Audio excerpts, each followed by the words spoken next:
incremental capital output ratio.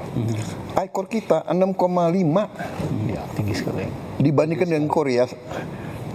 Mereka itu 4. Singapura 4. Kalau tidak salah Thailand 4, India 5. Artinya apa? Jadi kita ini kalau angka itu artinya kita 30% lebih tidak efisien dari Thailand, Malaysia, Filipina apalagi, Vietnam apalagi. Vietnam 3,6. Presiden Prabowo Subianto menuding akal-akalan birokrasi sebagai biang kerok ICOR Indonesia tinggi di level 6,5 dan menjadi tidak efektif untuk pengusaha. Saya Dia Mega Saryanjaya akan tanya langsung kepada akademisi dan ekonom Universitas Gadjah Mada sekaligus Chief Economist IBC Ibu Deni Purbasari. Bu, ICOR kita 6,5, Presiden juga seakan dalam tanda kutip protes ya. Ini jangan-jangan menuding ada akal-akalan birokrasi ini yang bikin nggak efektif atau nggak efisien bahkan.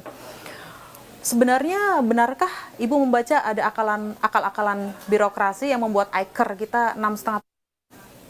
Sebenarnya bahwa birokrasi itu ada persoalan, iya. Tetapi bukan satu-satunya. Birokrasi itu apa sih sebenarnya? Mereka kan pelaksana dari kebijakan. Jadi tadi yang saya sempat singgung bahwa ICOR itu kan transformasi dari capital kepada output, Modal terhadap produksi. kepada produksi. Kalau angkanya tinggi berarti kan dibutuhkan modal lebih besar untuk menghasilkan output yang sama gitu kan ya. Nah, jadi kalau seperti itu, apa sih sebenarnya mentransformasi menjadi output?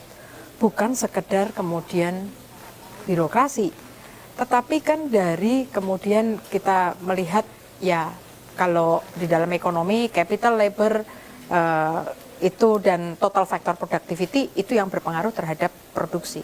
Nah, jadi di sini bukan hanya soal eksekusinya tapi policy-nya bener nggak? Certain nggak? Pasti regulatory uncertainty di kita kan amboi sekali. Studi dari IBC bekerja sama dengan hukum online, selama 5 tahun terakhir jumlah regulasi baru yang dikeluarkan di Indonesia per tahun itu sekitar 3.000 baru, mulai dari undang-undang sampai dengan peraturan dirjen. Bisa dibayangkan nggak kalau misalnya saja perusahaan itu harus comply dengan regulasi-regulasi baru itu. Compliance cost-nya banyak, pusing menginterpretasikan, sehingga ini kemudian ada delay untuk eksekusi. Dan ongkos buat birokrasi ini kan bisa uang, bisa waktu, bisa kemudian prosedur yang dihabiskan. Nah, jadi ini semua bagian dari ICOR. Jadi policy-nya seperti apa, eksekusinya seperti apa. Nah, bicara tentang policy dan eksekusi, birokrasi ini kan salah satunya ya, baik itu di pusat maupun di daerah. Saya pikir apa yang bisa dilakukan gitu ya. Nah, satu tentu saja SDM tadi.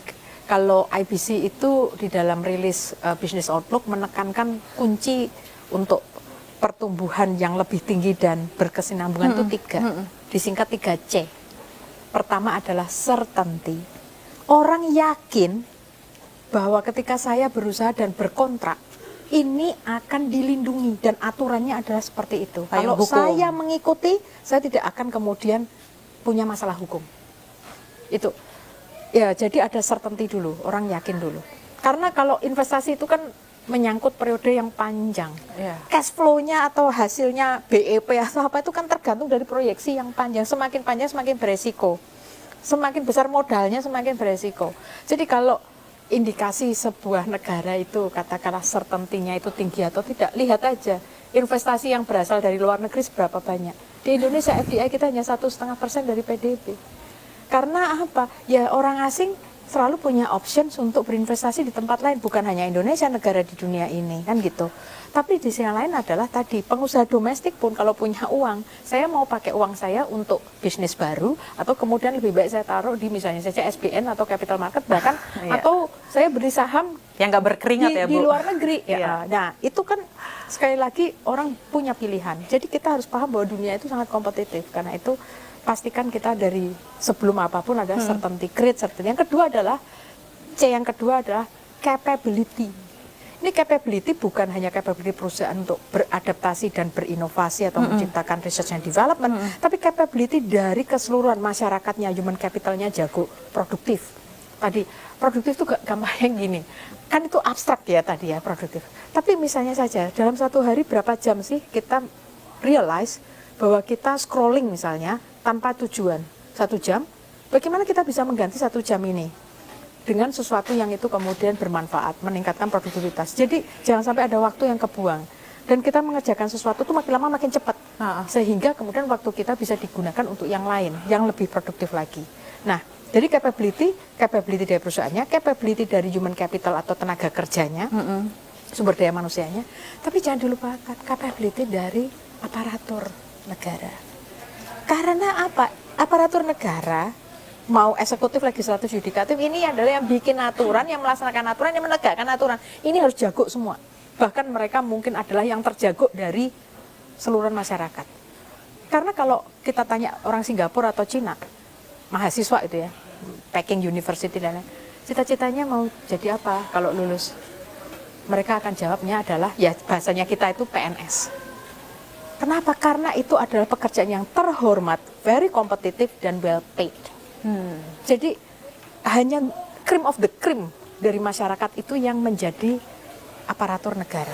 Karena apa tadi? Tugasnya berat. Mengidentifikasi persoalan, mencari obatnya, mengimplementasikan. Dan kemudian dia harus bisa juga ya nyaman mengambil keputusan. Nah sekarang ini banyak yang kemudian takut mengambil keputusan. Saya kira saya nggak perlu mengelaborasi. Sehingga ini bisa kemudian ada yang disebut sebagai ya seperti deadlock lah, lempar-lempar keputusan, tidak ada yang kemudian hands on dan mengambil bold decision. Tapi kalau bold decision harus dengan sekali lagi transparansi dan akuntabilitas itu harus melekat ya. C yang ketiga itu adalah capital. Modal. Ketika kemudian certainty dari regulations itu ada dan penegakan hukum itu jelas. Yang kedua orang-orangnya capable. Maka capital itu akan mengalir ke sana. Nah, capital ini juga menyangkut dengan kompetisi. Bahwa capital pasti akan selalu mengalir kepada alokasi yang terbaik, yang paling efisien, kompetitif ya. Nah, ini jangan sampai kemudian capital itu belok karena apa? Secara artifisial itu pemerintah ngatur supaya kemudian belok hanya ke dia atau bahkan membatasi persaingan. Misalnya saja kita tentu tahu peran BUMN di Indonesia, tetapi itu harus well defined supaya kemudian tidak mematikan insentif buat perusahaan-perusahaan swasta untuk bertumbuh atau berkembang seperti itu. Karena tadi swasta itu ada yang namanya creative destruction, yang itu Joseph Schumpeter yang menjelaskan pentingnya yang namanya pertumbuhan itu sumbernya dari apa sih? Dari inovasi. Inovasi itu apa sih? Penghancuran cara-cara lama dan kemudian kita mengambil cara baru yang kita rasa lebih bagus. Ini sangat beresiko. Tapi kalau perusahaan itu ingin kemudian menjadi juara di marketnya, market share-nya itu kemudian meningkat, kemudian dia bisa menjual produk dengan sangat kompetitif, bukan hanya di dalam negeri tapi juga di luar negeri, di pasar ekspor. Creative destruction dan insentif untuk dia selalu berinovasi ini harus terus diciptakan dan itu adalah lewat persaingan. Jadi dan tadi certainty, saya sudah berinovasi ini tahu-tahu regulasinya berubah, betul. Sebenarnya saya mendengar masalah tantangan regulasi, perubahan regulasi ini tidak kali ini aja, Bu. Ketika saya berdialog dengan pengusaha, tantangan terbesar mereka di sini justru bukan tekanan eksternal, tetapi bagaimana regulator kita merespons dengan regulasi itu, perubahan regulasi. Mungkin saya membacanya gini, Bu. Pemerintah juga mungkin mengubah regulasi sebagai penyesuaian, meskipun satu sisi pengusaha pasti menjadinya kan menganggapnya sebagai ketidakpastian regulasi seperti itu, bahwa ada komunikasi yang nggak match juga nih antara pemerintah maksudnya apa, pengusaha inginnya seperti apa. Jembatannya apa sih Bu sebenarnya untuk biar ICER ini larinya ke ICER lagi ya, Mbak? Biar pengusaha juga di sini nggak merasa modal gue udah gede tapi kok marginnya tipis banget seperti itu loh Bu. Jadi yang sebentar, ini pertanyaan kamu ini penting supaya saya nggak lupa ini. Jadi pertama adalah soal tadi regulasi yang berubah bukannya itu sebuah keniscayaan karena kita mengadjust. Harus hati-hati, adjustment itu karena adanya regulasi yang sudah kita keluarkan dan salah dan itu harus dikoreksi versus kemudian yang memang harus beradaptasi dengan perkembangan. Iterasi berarti. Yang paling berat itu adalah yang pertama, regulasi yang awal itu salah. That's why membuat regulasi itu prosesnya panjang.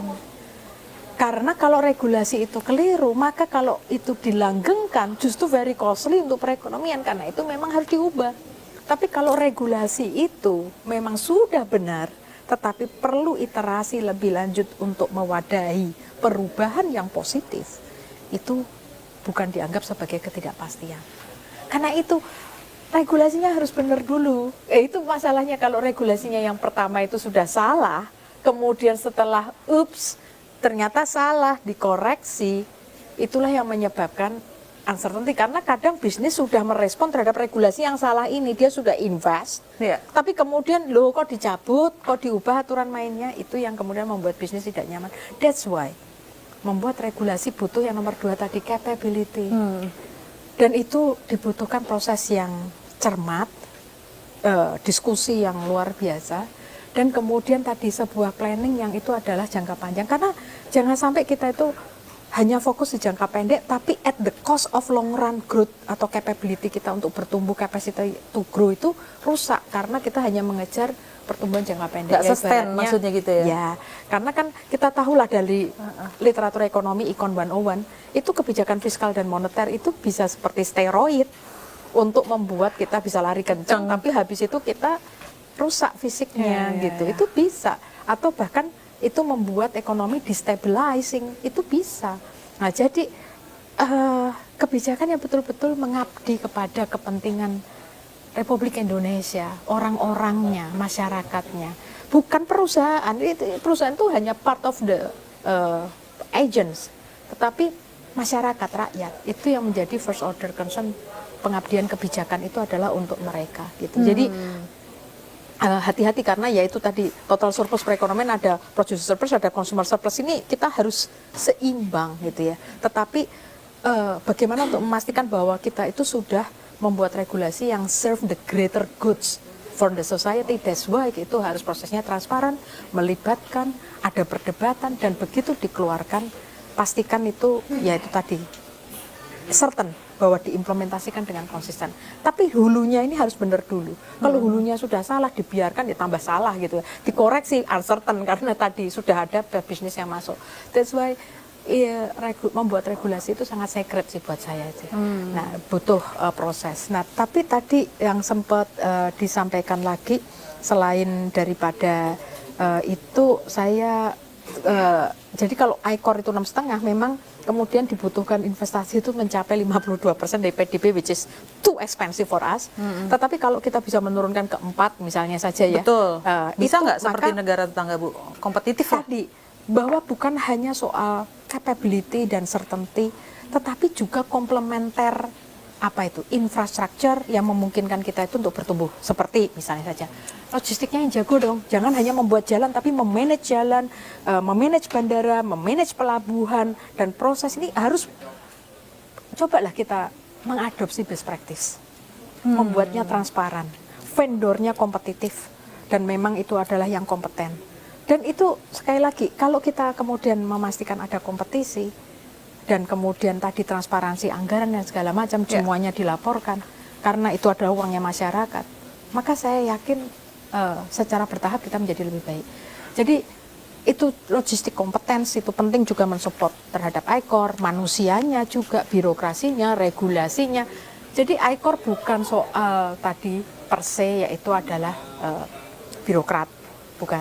Tapi tadi bahwa penyelenggara negara, eksekutif, legislatif, yudikatif, itu kemudian harus par excellence semua orang-orang yang the best di Republik ini.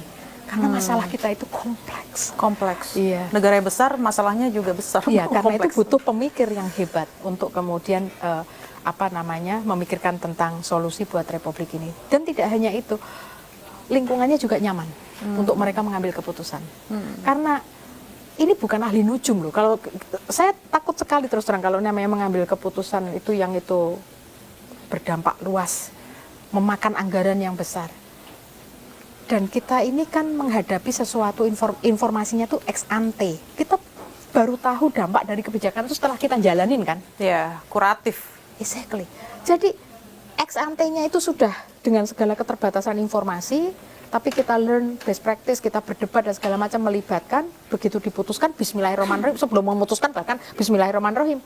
Begitu diputuskan, kita harus sangat diligent memonitor ini supaya kemudian benar-benar policy itu kejadian seperti as we are intent ya untuk menciptakan kebijakan itu. Kalau enggak setel terus. Tapi bukan ini yang keliru, tapi setel dalam implementasinya. Nah, itu penting. Nah, tadi saya menegaskan tentang aparat negara dan itu bukan hanya birokrat, karena birokrat kan di sisi eksekutif ya. Iya. Tapi Tapi legislatif kan yang membuat aturan. Birokrasi atau pemerintah eksekutif itu yang kemudian mengeksekusi aturan. Tapi kemudian yang menegakkan aturan itu adalah legislatif, yudikatif. Ini benar-benar harus orang-orang yang terbaik. Tapi Bu, permasalahannya adalah apakah ICAR kita yang tinggi, yang tidak kompetitif dengan negara tetangga membuat indeks manufaktur kita juga nyaris terkontraksi? Saya akan kembali.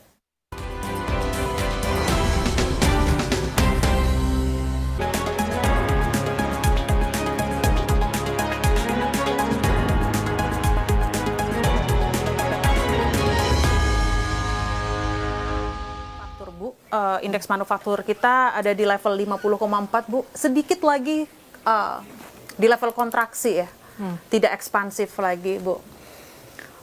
Jika sektor manufaktur lesu Bu, sebenarnya pertumbuhan kuartal 2 ini masih kredibel nggak sih sektor real di FDI misalnya lah, asing ke FDI, itu gimana ya Bu kalau kondisinya seperti ini Bu? Kalau kita melihat FDI itu tidak hanya di sektor manufaktur, tetapi di sektor primer maupun di sektor tersier itu juga ada FDI-nya. Nah, jadi misalnya saja FDI di bidang pendidikan, di bidang tourism, hotel-hotel itu misalnya, itu adalah kalau FDI ya memang ada. Manufaktur juga ada, tetapi yang di sektor agriculture atau di sektor primer seperti pertambangan juga ada. Betul. Jadi PMI ya ini kalau sudah 50,4 kita perlu kemudian lebih alarm gitu. Tetapi sebenarnya tren globalnya juga menurun. Seperti misalnya PMI Cina itu menurun. Tapi kalau nggak salah Thailand naik, tapi Filipina turun ya. Jadi berbeda-beda setiap negara, tapi in general itu ada menurun karena mulai terkena dampak dari krisis di Timur Tengah. Nah, tapi kan PMI ini baru manufaktur. Nah, kita harus melihat perekonomian Indonesia kan secara holistik, bukan hanya manufaktur. Tapi tadi bahwa di hari seperti sekarang, attracting modal asing untuk berinvestasi di Indonesia dalam bentuk FDI, itu kan sangat sulit karena adanya ketidakpastian, supply chain-nya juga sudah berubah karena belok-belok siapa teman siapa lawan di geopolitik kita. Dan kemudian tentu saja melihat bagaimana lingkungan regulasi di Indonesia. Indonesia mungkin unggul dalam hal satu, marketnya besar, marketnya muda, pertumbuhan ekonominya masih lumayan. Kan orang masih melihatnya seperti itu secara relatif term dengan the rest of the world ya. Tapi ada kemudian ya isu struktural yang memang harus diatasi supaya itu modal kemudian datang ke Indonesia. Nah, yang lainnya lagi yang saya pikir penting terkait dengan ini adalah studi memang menunjukkan bahwa peningkatan upah itu yang paling tinggi itu ada di sektor tertentu. Manufaktur ini sebenarnya termasuk sektor so-so bukan sektor yang paling utama untuk meningkat baik levelnya tinggi maupun kemudian pertumbuhan upahnya tinggi. Karena statistik menunjukkan yang upahnya itu tinggi dan tumbuh tinggi itu adalah sektor telekomunikasi, mining, dan juga sektor kesehatan. Karena yaitu mungkin isinya juga bisnis operation ya, seperti business processes, sorry. Nah, jadi misalnya saja kenapa begitu? Well, karena mungkin di sektor mining itu heavy capital. Yang kerja di situ mungkin engineers ya. Mungkin adalah driver dan segala macam yang mengoperasikan alat berat, tapi dia karena padat kapital, karena itu upahnya tinggi. Terus habis itu sektor kesehatan tentu karena dokter mungkin itu sangat high intensive skill ya, dan profesi yang sangat in demand, sehingga itu kemudian upahnya tinggi sejalan dengan experience yang semakin tinggi dimiliki oleh dokter. Yang ketiga sektor finansial. Sektor finansial di sini tentu saja bank maupun non bank ya. Sekarang ini kan jasa keuangan. Karena Indonesia semakin kaya, orang kaya bingung cara naruh duitnya. Masa tabungan terus, kan tidak mungkin, atau deposito terus. Akhirnya mereka akan diversify kan kepada aset-aset seperti misalnya saja mutual fund, kamu ke saham, ke obligasi dan lain sebagainya. Kamu butuh kemudian orang-orang yang talented yang bisa memanage kamu punya fund itu. Beberapa kemudian mungkin melirik private equity dan segala macam. Investment bank gitu ya, bukan yang bank biasa, karena itu yang kemudian memberikan upah yang tinggi. Tapi bisa dilihat kan, ini pekerjaan yang cukup high skill dan kemudian orang itu sangat spesialis dan experience mereka 1 tahun, 2 tahun, 3 tahun itu sangat berarti untuk meningkatkan upah mereka itu. Karena tidak semua jenis pekerjaan itu bisa memberikan upah yang tinggi dan pertumbuhan yang tinggi. Artinya learning opportunity-nya itu adalah semakin skillnya itu semakin jagoan itu. Tidak semua pekerjaan. Misalnya saja mohon maaf pekerjaan cuci piring misalnya saja. Ya akan begitu terus ya. Repetisi ya, iya, bukan betul. kognitifnya yang berkembang betul. ya. Nah, jadi kita harus hati-hati melihat sektor ini. Karena itu kebijakan negara bagaimana melakukan tadi ya perbaikan di bidang pendidikan dan pelatihan itu sangat penting untuk kemudian betul-betul lembaga pelatihan dan pendidikan itu adalah yang bagus. Syukur-syukur kemudian kita inviting lembaga-lembaga vocational schools dari luar untuk melatih di sini, karena ada pekerjaan yang tidak bisa digantikan oleh AI. Tukang, roofer, plumber, kemudian Tyler dan segala macam itu negara-negara maju membutuhkan orang-orang yang bekerja dengan tangan. Ini tidak bisa didiskusi oleh AI. Tapi bagaimana skill tukang-tukang kita itu jagoan par dengan standar internasional. Itu bagaimana kita kemudian bisa menghadirkan lembaga-lembaga pelatihan seperti itu dan orang-orang tukang-tukang yang sudah berpengalaman itu dididik seperti itu dalam jangka waktu mungkin hanya 6 bulan, 1 tahun intensif. Dan setelah lulus itu bisa kemudian bekerja di luar negeri. Tentu saja simultan ya, tidak hanya tentang know-how-nya yang itu par internasional, tapi juga bahasa asingnya dan attitude-nya. Nah, jadi kita perlu untuk kemudian berani memulai langkah-langkah seperti itu dan tidak business as usual. Karena konteks dunia, konteks bekerja, ya lapangan pekerjaan dan pekerjaan itu berubah. Jadi pemerintah kemudian harus lebih agile untuk kemudian beradaptasi dengan itu semua. Nah, karena itu tadi kalau dibilang birokrasi yang rigid yang menyebabkan agak kemandekan ya dari inovasi, itu saya tadi sampaikan itu benar tetapi tidak semuanya. Ya, Bu, berarti gini, dengan indeks manufaktur kita yang mendekati kontraksi, artinya kita tidak bisa mengandalkan ekspor dari barang jadi ya, kita bisa mengubahnya ke ekspor jasa. Exactly, betul kan, Budi. Karena mari kita lihat Filipina.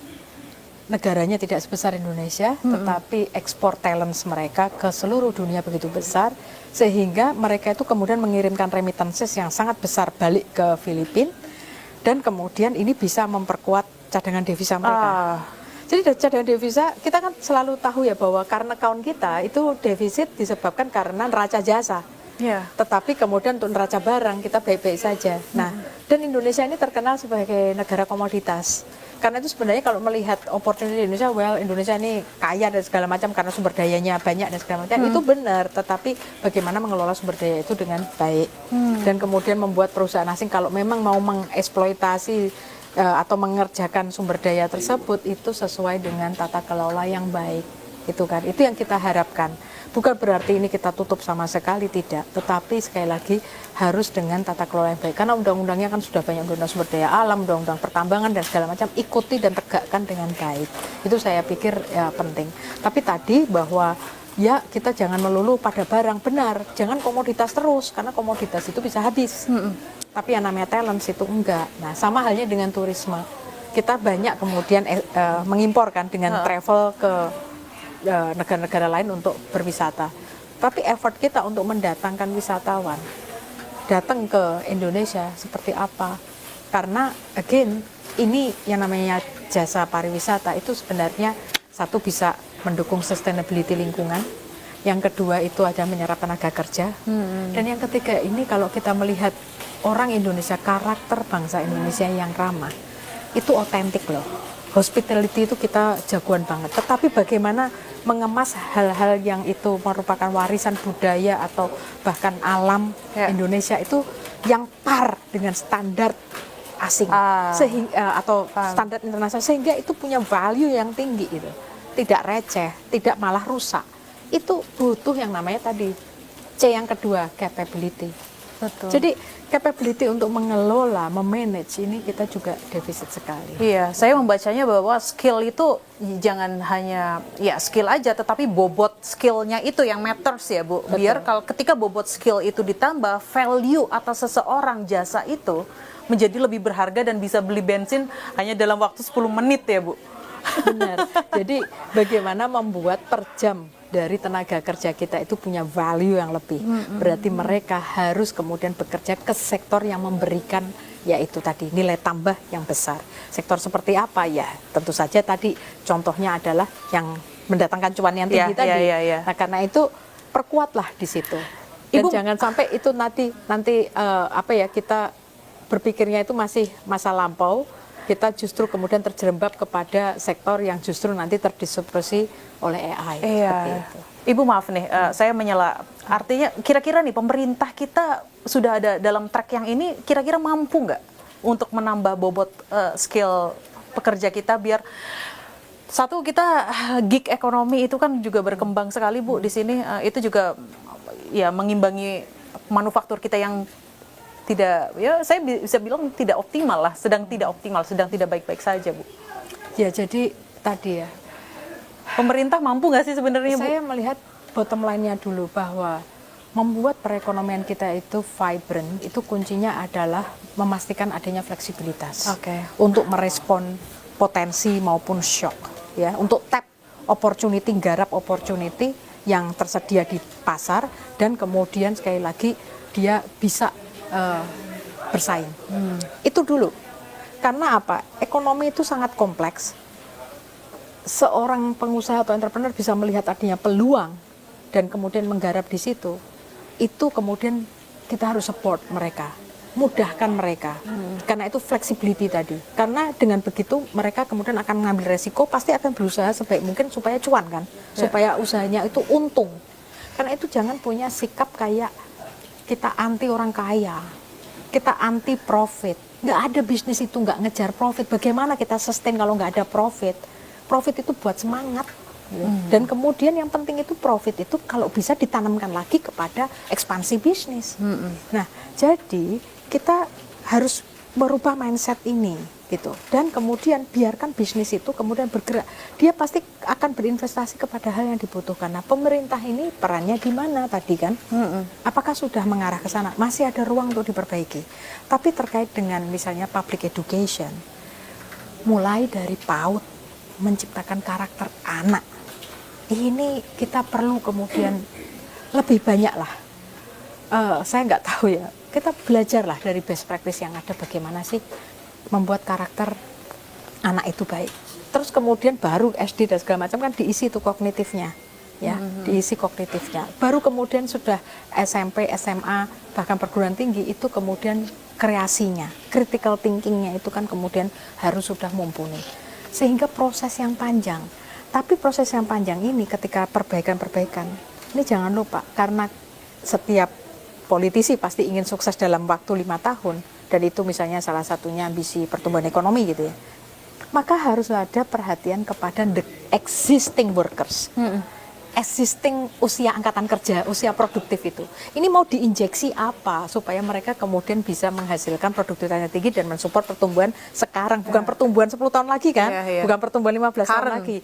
Current. Nah, ini yang, dan jangan sampai kemudian mereka ya terdisrupsi dan kemudian tidak tahu where to get help.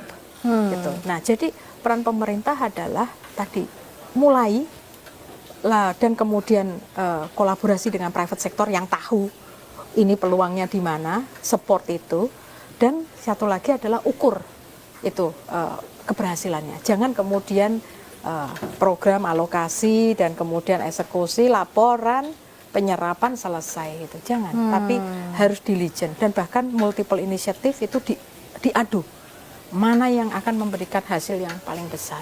Tapi untuk bisa memberikan flexibility even kepada pemerintah melakukan eksperimentasi, ini butuh tadi sisi penegakan hukum yang itu kemudian memberikan ruang, perlindungan. Karena apa, inovasi bisa gagal kok.